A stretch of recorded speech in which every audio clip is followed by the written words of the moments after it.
Good morning प्यारे विद्यार्थियों। हमारा जो चैप्टर चल रहा है वो चल रहा है लोकतंत्र का।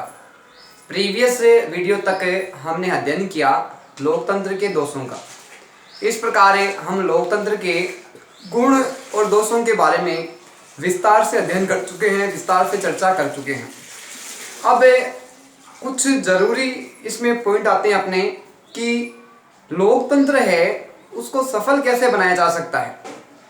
लोकतंत्र में महत्वपूर्ण रूप से किन बातों का होना आवश्यक होता है जिसके माध्यम से लोकतंत्र को सफल बनाया जा सकता है, उसकी जो लक्ष्य हैं उन लक्ष्यों को पूरा किया जा सकता है, जो उसके उद्देश्य निर्धारित किए गए हैं उनको प्रयास के तौर पे उनको प्राप्त किया जा सकता है। इसके बारे में हम विस्तार से चर्चा करेंगे, विस्तार से अध्ययन करेंगे। सबसे पहले बात आती है कि हमारी हेडिंग क्या है आज की। तो ध्यान रखना कि लोकतंत्र की सफलता के लिए परिस्थितियां कौन कौन सी है, यानी लोकतंत्र की ऐसी कौन सी परिस्थितियां हैं जिसके माध्यम से, ऐसी कौन सी स्थितियां हैं जिसके माध्यम से लोकतंत्र को है वो सफल बनाया जा सकता है। तो सबसे पहले बात आती है शांति व्यवस्था। शांति तथा व्यवस्था, किसी भी शासन व्यवस्था को अगर सफल बनाना है और उसके लक्ष्य को प्राप्त करना है तो सबसे प्रमुख आवश्यक है शांति व्यवस्था है वो बनी रहे। किसी प्रकार की भी अशांति है वो उत्पन्न नहीं हो, और अगर किसी प्रकार की अव्यवस्था या अशांति उत्पन्न होती है तो उसको रोकने का प्रयास है वो अतिशीघ्र किया जाए। किसी प्रकार की उसमें ढिलाई है वो नहीं होनी चाहिए। इसके बारे में विस्तार से चर्चा करेंगे, विस्तार से अध्ययन करेंगे। सबसे पहले बात आती है देश की आंतरिक व्यवस्था सामान्य हो, यानी देश में जो आंतरिक स्थिति है वो प्रमुख रूप से क्या है, शांतिपूर्ण होनी चाहिए। किसी प्रकार का वाद विवाद है, किसी प्रकार के झगड़े हैं वो प्रमुख रूप से देश के अंदर नहीं होने चाहिए। देश के प्रत्येक स्थान की जो व्यवस्था है वो एकदम शांतिपूर्ण तरीके से हर व्यवस्था का संचालन होना चाहिए, और देश के आंतरिक भागों में किसी प्रकार का गतिरोध है या असामाजिक गतिविधियां हैं वो प्रमुख रूप से उत्पन्न नहीं होना चाहिए। ये बात आई देश की आंतरिक गतिविधियों की। इसी प्रकार बात आती है कि युद्ध या बाहरी आक्रमण का भय नहीं हो, यानी कोई देश है वो सुरक्षित कब रहेगा, सही तरीके से कार्य कब कर पाएगा कि जब वो पूर्णतः इस बात से प्रमुख से निर्भर होगा कि न तो किसी प्रकार की युद्ध की स्थिति उसके खिलाफ कोई अन्य देश कर रहा है, न ही उसे दूसरे किसी देश से भय या डर है कि वो उस देश पे आक्रमण कर सकता है। तो प्रमुख रूप से जरूरी है कि प्रमुख रूप से दूसरे देशों के साथ है वो संबंध कैसे होने चाहिए, मित्रतापूर्ण होने चाहिए। और किसी प्रकार के अगर भारी युद्ध की संभावना हो तो उसके लिए पूर्व में योजना तैयार रखें कि उस युद्ध से, उस समस्या से किस प्रकार निपटा जा सकता है, उस समस्या का समाधान है वो कैसे निकाला जा सकता है। ये बातें ध्यान में होनी बहुत जरूरी और आवश्यक रहती है। बात आती है सत्ता का विकेंद्रीकरण बना रहता है।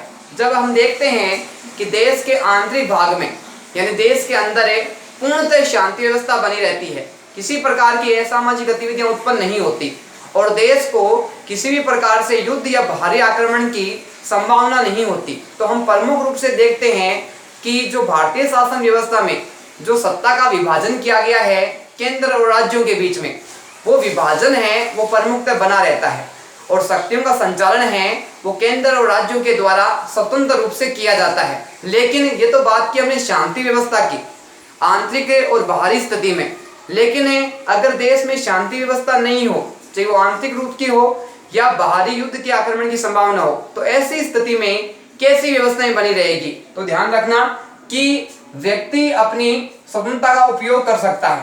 पहली बात आई कि जब शांति हो, युद्ध की स्थिति उत्पन्न नहीं हो, तो व्यक्ति को तो स्वतंत्रताएं मिली है, जो अधिकार मिले हैं संविधान के द्वारा, उन समस्त अधिकारों का व्यक्ति है वो स्वतंत्र रूप से उपयोग कर सकता है। उसके अधिकारों में किसी प्रकार का कोई प्रतिबंध है वो राज्य सरकार या संविधान के द्वारा नहीं लगाया जाएगा। लेकिन अगर विपरीत स्थितियां उत्पन्न हो जाती है, समस्याएं उत्पन्न हो जाती है, चाहे आंतरिक हो चाहे बाहरी हो, तो क्या होगा।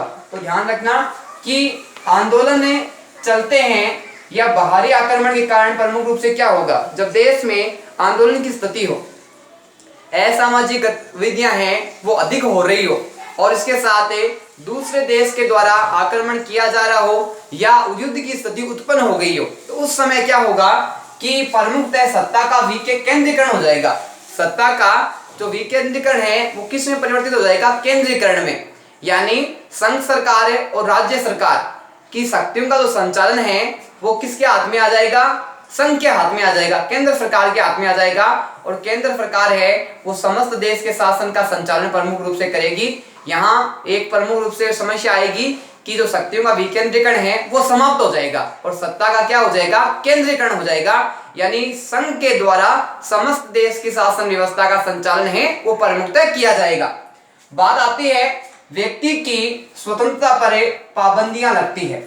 जब देश की शासन व्यवस्था है उसमें प्रमुख रूप से क्या है कि युद्ध, बाहरी आक्रमण, आंतरिक गतिविधियां हैं वो संकट में हो जाती है। तो इस स्थिति में देखने को मिलता है कि व्यक्ति की जो स्वतंत्रता है, व्यक्ति के जो अधिकार है, उन पे प्रमुखतः क्या है कि सरकार के द्वारा प्रमुखतः प्रतिबंध लगा दिया जाता है।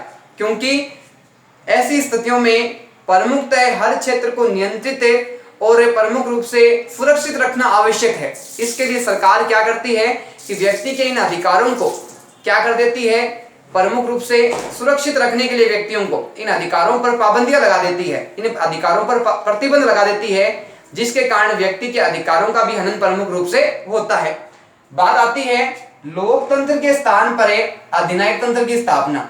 जब लोकतंत्र में स्पष्ट कहा गया है कि जो शक्तियों का विभाजन है वो केंद्र और राज्यों के बीच में होगा, केंद्र सरकार स्वतंत्र रूप से कार्य करेगी, उसी प्रकार राज्य सरकार स्वतंत्र रूप से कार्य करेगी। लेकिन जब ऐसी स्थितियां देश में उत्पन्न होती है तो लोकतंत्र व्यवस्था है वो समाप्त हो जाती है। और उस समय कौन सी व्यवस्था का अस्तित्व देखने को मिलता है?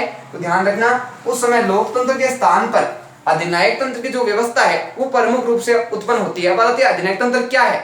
अधिनायक तंत्र में जो देश की समस्त शासन व्यवस्था है वो प्रमुख रूप से एक समूह है या एक वर्ग के हाथ में होती है, यानी एक पार्टी के हाथ में होती है, जिसके द्वारा देश का समस्त शासन का संचालन किया जाता है। जबकि लोकतंत्र में हमने बात की कि शक्तियों का विभाजन किया गया है, बंटवारा किया गया है, ताकि विभिन्न क्षेत्रों में जो कार्य है वो स्वतंत्र रूप से हो सके और सभी, चाहे वो केंद्र हो चाहे राज्य हो, वो प्रमुख रूप से अपनी जिम्मेदारी है वो स्वतंत्र रूप से निभा सके। लेकिन अधिनायक तंत्र में क्या होता है कि समस्त जो शक्ति है वो प्रमुख रूप से एक पार्टी, एक समूह है, एक शक्ति के नियंत्रण में हो जाती है और उसके द्वारा ही केंद्र हो चाहे राज्य हो, समस्त शासन व्यवस्था का संचालन है वो किया जाता है। बात आती है लोकतंत्र में शांति व्यवस्था आवश्यक है। लोकतंत्र की जो प्रथम उपयोगिता, प्रथम जो दायित्व है, प्रथम में जो प्रमुख व्यवस्था मानी गई है वो मानी गई है शांति व्यवस्था। यानी शांति व्यवस्था के आधार पर यहाँ पे लोकतंत्र के अंतर्गत शासन की समस्त गतिविधियों का संचालन किया जाता है। इसलिए जरूरी है कि अगर लोकतंत्र की सफलता आवश्यक है तो उसमें प्रमुख रूप से जो महत्व आता है वो आता है शांति व्यवस्था का। शांति व्यवस्था बनी रहेगी तो व्यक्ति के अधिकार सुरक्षित रहेंगे, शक्तियों का विभाजन रहेगा और अधिनायक तंत्र की स्थापना है वो प्रमुखतः नहीं हो पाएगी। बात आती है सुदृढ़ राष्ट्रीय अर्थव्यवस्था। किसी भी देश के विकास के लिए प्रमुख रूप से सबसे महत्वपूर्ण जो आवश्यक तत्व है, आवश्यक जो व्यवस्था है वो है अर्थव्यवस्था।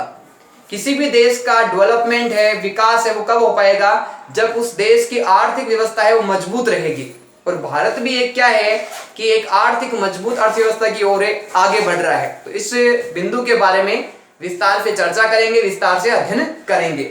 सबसे पहले बात आती है राष्ट्र की अर्थव्यवस्था का मजबूत होना। किसी भी देश की प्रमुख रूप से मजबूत स्थिति है वो किस पे निर्भर करती है? उस देश की आर्थिक स्थिति पे, कि वो देश आर्थिक रूप से कमजोर है या ताकतवर है, वो आर्थिक रूप से संपन्न है या पिछड़ा हुआ है। तो ध्यान रखना, किसी भी देश की आर्थिक स्थिति है उस देश को प्रमुख रूप से शक्तिशाली बनाने में अपनी महत्वपूर्ण भूमिका है वो निभाती है।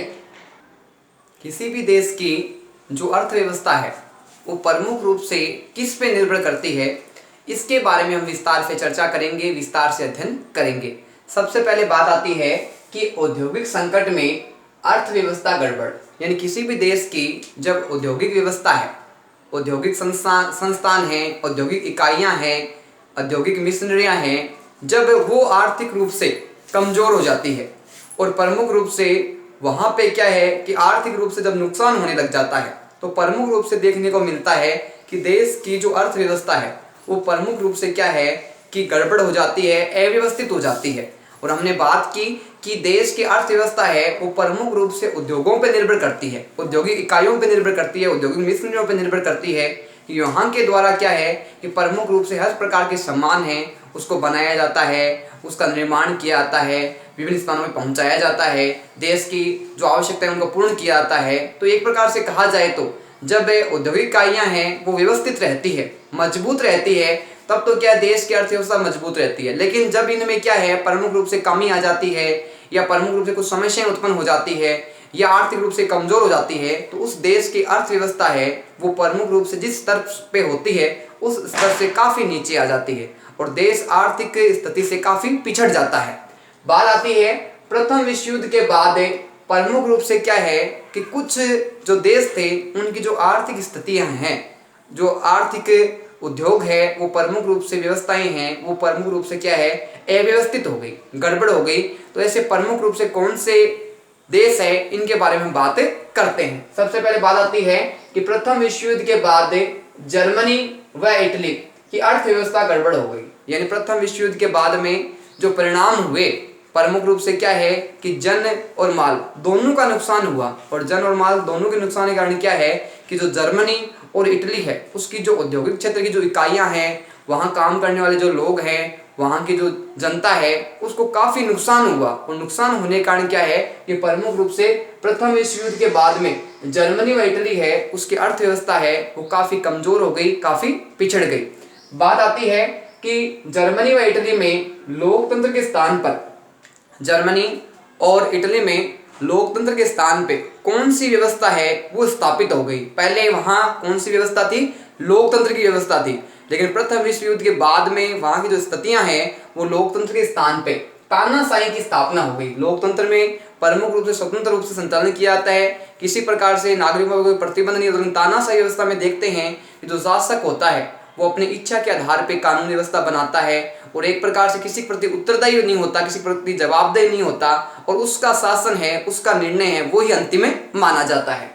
बात आती है कि द्वितीय विश्व युद्ध के बाद है वो प्रमुख रूप से कौन से राज्यों की, कौन से देशों की जो स्थितियां हैं वो गड़बड़ हो गई। तो ध्यान रखना प्रमुख रूप से बात आती है कि पूर्वी यूरोप में आर्थिक अव्यवस्था द्वितीय विश्व युद्ध के बाद में देखने को मिलता है कि जो प्रमुख रूप से पूर्वी यूरोप है वहां की आर्थिक स्थिति है वो काफी कमजोर हो गई, काफी निम्न हो गई और वहां की जो व्यवस्थाएं हैं उसको सही तरीके से व्यवस्थित करने में बहुत अधिक समय लग गया। क्योंकि युद्ध होता है वो प्रमुख रूप से किसी एक क्षेत्र को प्रभावित नहीं करता, वो देश के समस्त क्षेत्रों को प्रभावित करता है, चाहे वो जनता के रूप में हो, चाहे वो धन के रूप में हो, चाहे वो समय के रूप में हो, चाहे वो अपव्यय के रूप में हो। काफी नुकसान है युद्ध के कारण जो देश इसमें सम्मिलित होते हैं उन सबको उठाना प्रमुख रूप से पड़ता है। बात आती है आधुनिक समय में लोकतंत्र की असफलता प्रमुख रूप से कहाँ देखी जाती है। आधुनिक समय यानी वर्तमान समय में प्रमुख रूप से जो लोकतंत्र की असफलता है वो प्रमुख रूप से कहाँ देखी जाती है। तो ध्यान रखना लैटिन अमेरिका के जो राज्य हैं वहाँ प्रमुख रूप से क्या है कि लोकतंत्र की असफलता है वो प्रमुख रूप से देखी जा सकती है, अनुभव की जा सकती है और वास्तविक प्रमाण वहाँ इस चीज के मिलते हैं। अब बात आती है कि जो प्रथम विश्व युद्ध हुआ, जो प्रथम विश्व युद्ध हुआ वो कब हुआ था और उसका क्या समय रहा था। तो ध्यान रखना प्रथम जो वार है उसकी जो घटना घटित हुई थी वो हुई थी 1914 से 1918 में। कब हुई थी? प्रथम विश्व युद्ध का जो समय माना गया है 1914 से 1918 में इसका समय माना गया है। बात आती है कि प्रमुख रूप से जो ये प्रथम विश्व युद्ध है ये किन के बीच में हुआ। तो ध्यान रखना प्रमुख रूप से बात आती है यूरोप, एशिया और अफ्रीका। यूरोप, एशिया और अफ्रीका महाद्वीपों के बीच में प्रथम विश्व युद्ध है वो प्रमुख रूप से देखने को मिलता है। बात आती है आगे कि प्रमुख रूप से जो प्रथम विश्व युद्ध है वो कहाँ कहाँ लड़ा गया, यानी किन किन क्षेत्रों में लड़ा गया। तो ध्यान रखना कि प्रथम विश्व युद्ध समुद्र, धरती और आकाश तीनों क्षेत्रों में लड़ा गया, यानी स्थल, जल और आकाश इन तीनों क्षेत्रों में क्या है कि प्रथम जो विश्व युद्ध है उसको लड़ा गया था। बात आती है द्वितीय विश्व युद्ध की। द्वितीय विश्व युद्ध है वो प्रमुख रूप से कब हुआ और प्रमुख रूप से बात आती है किन के मध्य हुआ। तो ध्यान रखना कि जो द्वितीय विश्व युद्ध है वो 1939 में प्रारंभ हुआ था। कब प्रारंभ हुआ था? 1939 में प्रथम विश्व युद्ध है वो प्रारंभ हुआ था और इसकी समाप्ति कब हुई थी? 1945 में। अब बात आती है द्वितीय विश्व युद्ध है वो किस किस के मध्य हुआ था? तो प्रमुख रूप से दो भागों में इसका विभाजन किया गया है। कौन कौन से? मित्र राष्ट्र और जो धुरी राष्ट्र है इसके मध्य प्रमुख रूप से क्या है? द्वितीय विश्व युद्ध है वो संपन्न हुआ था।